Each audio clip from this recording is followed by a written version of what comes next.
My brothers and sisters, there is a literary technique that the evangelists use, primarily Matthew and Luke, more so than Mark and John, that we would call hyperbole. In other words, they use extreme terms. You have to do this in order to be my disciple. You have to hate your parents, hate your spouse. I'd leave that one alone. 8 o'clock. 10:30 is what I roared at that one. Come on, you guys, give me a break. You have to hate your own children. That's called hyperbole. What Jesus was saying to us through Luke was that we have to put God first. That God must be first in our lives, and if we put God first, we can truly be his disciples, and we'll actually be better parents, better children, better spouses, if we put God first.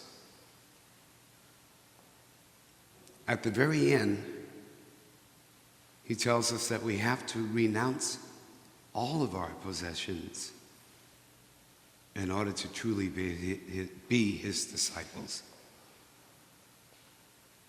And I pondered on that statement, all of our possessions in order to be his disciples. I thought about those words in light of what has already happened in Rome today. Mother Teresa, the woman we knew as Mother Teresa, is now officially known as Saint Teresa of Calcutta. And I thought about all the wonderful work that she did. She and the missionary order that she founded, the Sisters of Charity.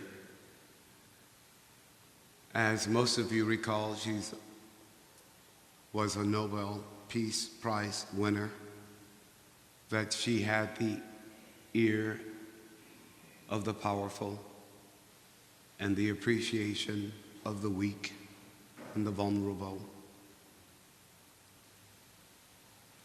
She did audacious things in the name of love. I was listening to a radio show yesterday, and the person who was speaking, I'm not sure what his relationship was to her. I don't think he was her biographer, but he had worked with her as a volunteer. And he mentioned two experiences that he had heard about with her, that the government of India was so impressed by her mission to the poorest of the poor in India that they gave her a free pass, a train pass to travel through the whole country of India, which is a huge country. And all she had to do was show that pass, and she didn't have to pay. She had that pass, that ticket, I guess, in so many words, that gave her the freedom to travel anywhere in India to do what she needed to do without cost. So as she received this tribute from the government of India, in front of all the people there, she said, well, you know what would be more helpful to me is a free airline ticket. So right there in front of everyone, she asked for a free airline ticket throughout India. You think they said no? No, they said yes. That's audacious, isn't it? There was an accounting of that she and the sisters had a mission in some city in England, and they went to the supermarket one Saturday, and they had those carts, and they had $500 worth of food that they had put in the carts. They got to the checkout line, and they said to the clerk, we have no money, but the folks here are going to pay for it. And they said that within 5 minutes, they came up with $500, and they paid for it. Audacious. A true disciple. My favorite line of her many wonderful statements, for me, it's the one where she stated, it's not how much you do that matters, but how much you love while you're doing it. Beautiful words to emulate, huh? Not how much you do that matters, but how much you love when you do it. And yet, when she died, her biographer shared with us things about her life that very few knew about her. For 49 years, she doubted. For 49 years of her life, this very important woman, this very committed woman, this very compassionate and loving woman, for 49 years of her life, she doubted whether it was a God.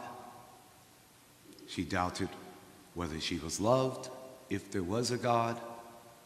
She doubted if Jesus was God. She doubted if he was God, whether or not he loved her. She stated that she got little or no consolation from what she did. And my respect for her grew even more because she did all of those things with doubt. It's one thing to do it if you really know, you're totally convicted in it and you know this to be true, but to do what she did and not be sure, to me that is the perfect definition of faith. To believe even though you're not sure. To believe that what he said and did was true, and what he promised us is true, in spite of our doubts. So that last slide, we are to renounce all of our possessions in order to be a true disciple. I think there's one possession we can't renounce. At least most of us can't renounce. It's the one possession that St. Teresa of Calcutta could not renounce. And that's that inner voice, that inner self that each and every one of us has, that questions, that wonders, that doubts, that's afraid, that says to us, what if this is not true? What if it's not real?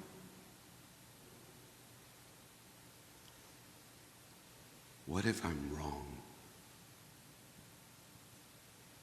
Am I the only one with that inner voice? I don't think so. I've talked to too many of you. She did not give that up. She couldn't give that up. We can't give it up. That inner voice that in the quiet of the night makes us wonder. And for some of us, makes us doubt. I find consolation in knowing that she had that voice in her life, throughout her life, and still she was able to do what she did. I find even greater consolation in knowing that he had that. The night before he died, he's in that garden. And he falls to his knees and he says, Father, I want this cup to pass me by. I do not want to drink of this cup. Yet not my will, but your will be done. In other words, he had still kept something, He was still possessing his will. What I'm trying to get at is this: if Jesus had totally renounced himself to the Father, he would have never prayed that prayer. But even to the last, he still had that inside of him. So much so that he had to say, not my will, but your will be done. And the next day he said, Eloi, Eloi, lama sabachthani, my God, why have you forsaken me? He was still doubting as he was bleeding to death on the cross. But in the end, love conquered death for him, and he conquered death for you and me. And today, we glory in the fact that we have another saint officially in heaven who is so unlike you and me in many ways, but so like you and me in a very significant way. She did what she was called to do in spite of her doubts. We must do what we're called to do in spite of our doubts. In the end, love conquers all. Amen?